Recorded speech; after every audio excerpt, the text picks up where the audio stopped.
So Yahweh is intoxicated by his own creativity. Well, so that's the ego. The ego is intoxicated by its own. That's why it finds itself so fascinating and gets inflated. Right, and it gets inflated because it finds itself so fascinating. Right? Yeah, it looks at his phallus and goes, wow. Plays with its own navel and it's entertaining. Yeah. Whatever. 638. Up until this point, Yahweh has inferior consciousness. I think we've covered this before, but he knows no reflection nor any morality. Jung says he's non compos mentis in the eyes of the law.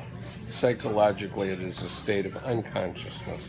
The fact that consciousness does not perform acts of thinking does not, however, prove that they do not exist.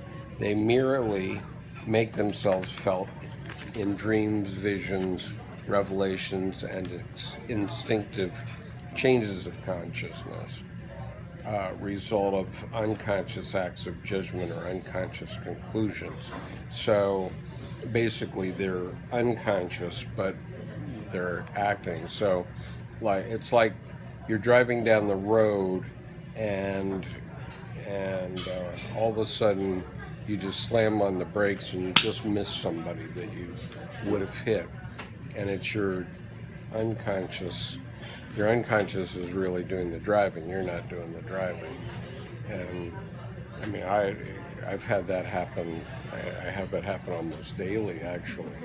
Where no, He's Conscious, honest. let's not ride with it. no, but I realize that your unconscious is a powerful force that keeps you safe on the highway.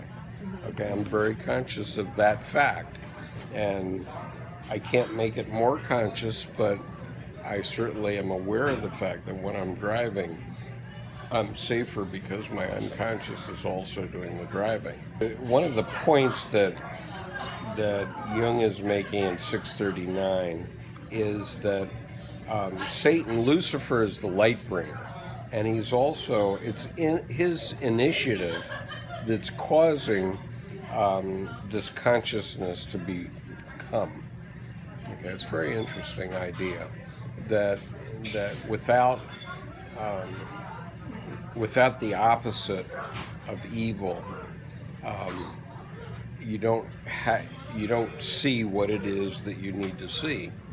Okay, you're just sort of going along. Okay, everything's fine, and you don't see it, but all of a sudden some other part of you wakes up, the Satan side, the evil side of you. Oh, that's what it's about. Okay, so Jung makes the point in 640, paragraph 640, that Job stands morally higher than Yahweh. In this respect, the creature has surpassed the creator. External events create consciousness. It comes in the form of deja vu. That is why Sophia steps in. She reinforces the much-needed self-reflection and thus makes possible Yahweh's decision to become man.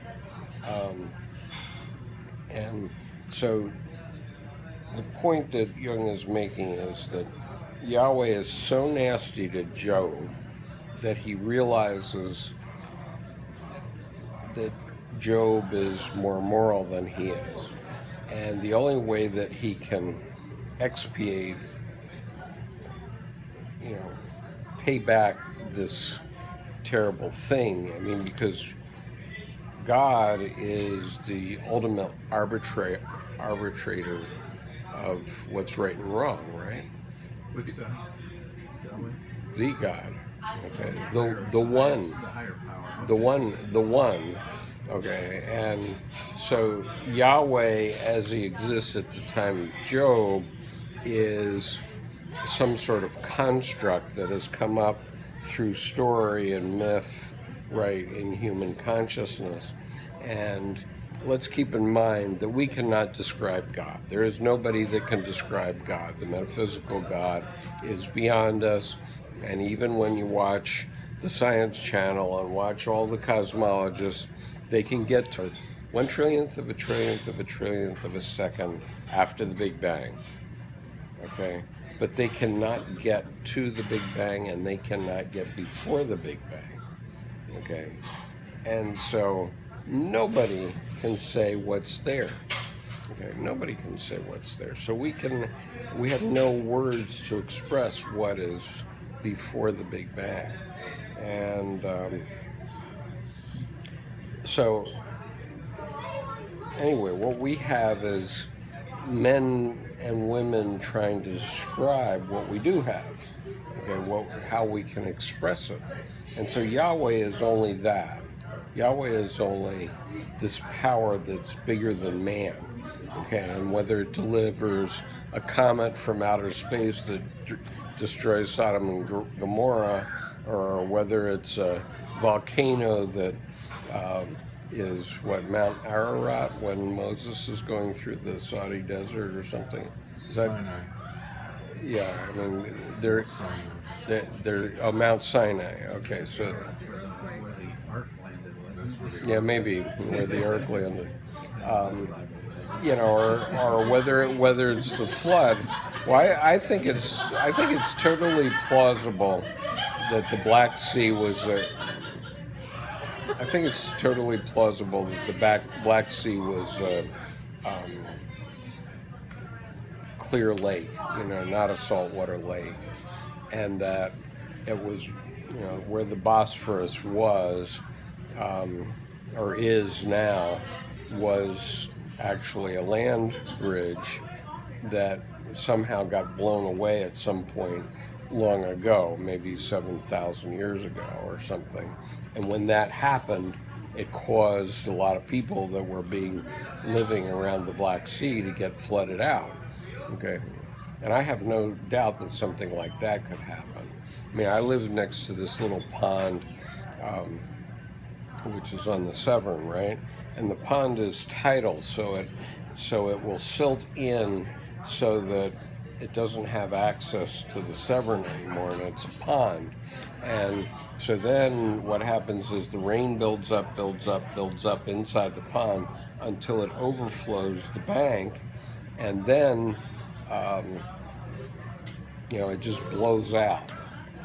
So I've actually seen this, and one time it was silted in, so I said, I wonder what will happen if I just draw a line in the sand between the pond and the Severn.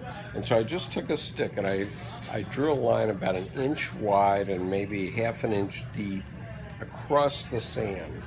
And the water started to come into this line from the pond, and I finally got it to the point where a little bit of water was trickling through all the way through my little canal that I had built. Within 1 hour, man, the canal was 8 feet wide and a couple feet deep. I mean, once it was open, boom, it just blew through. And so anyway, humanity was blaming all this nasty stuff on God, but okay.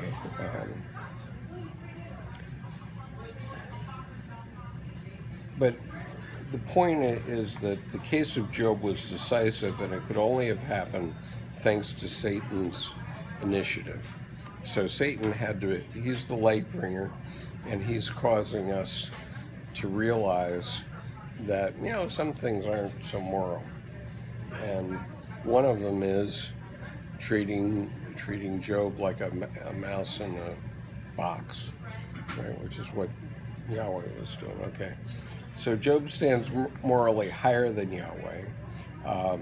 So external events create consciousness. That is, okay. It's a decision fraught with consequences. Yahweh has to catch up and become man himself. And he must do this because he has done man a wrong. He, the guardian of justice, knows that every wrong must be expiated. And wisdom knows that moral law is above even him. Okay, that's Sophia, wisdom. Okay. Because his creature has surpassed him, he must regenerate himself. So Yahweh has to change, or man's perception of Yahweh, I guess, is that he has to change. So nothing can happen without a pre-existing pattern for Christ. So what Jung is saying is that, okay, in the Pleroma, there are patterns, and these patterns are relived even by Yahweh. He's not free of these patterns. That's why Jung said that Yahweh was inflated by his creativity, because that's a pattern that applies both to men and to Yahweh. And so he says in 641, nothing can happen without a pre-existing pattern for Christ, and that pattern is Adam or Abel. Abel's advantage is he is a son well-pleasing to God, begotten, not created. Adam was created by God, right? So he wasn't a real man, okay? But Abel was a real man. He was begotten. And the problem with Abel was that he met an early death, so he wasn't useful. Okay, so in summary, then in 642, he summarizes. He says, the immediate cause of the incarnation lies in Job's elevation, and its purpose is the differentiation of Yahweh's consciousness. For this, a situation of extreme gravity was needed, a peripatia charged with effect, without which no higher level of consciousness can be reached. That is, the necessary suffering causing more consciousness. This is what bodes ill for this time. Oh, I said that. Okay, I said this is what bodes ill for this time, because the point is, and Jung makes the point later, that the point is that we're all suffering, and this is all part of Yahweh's suffering.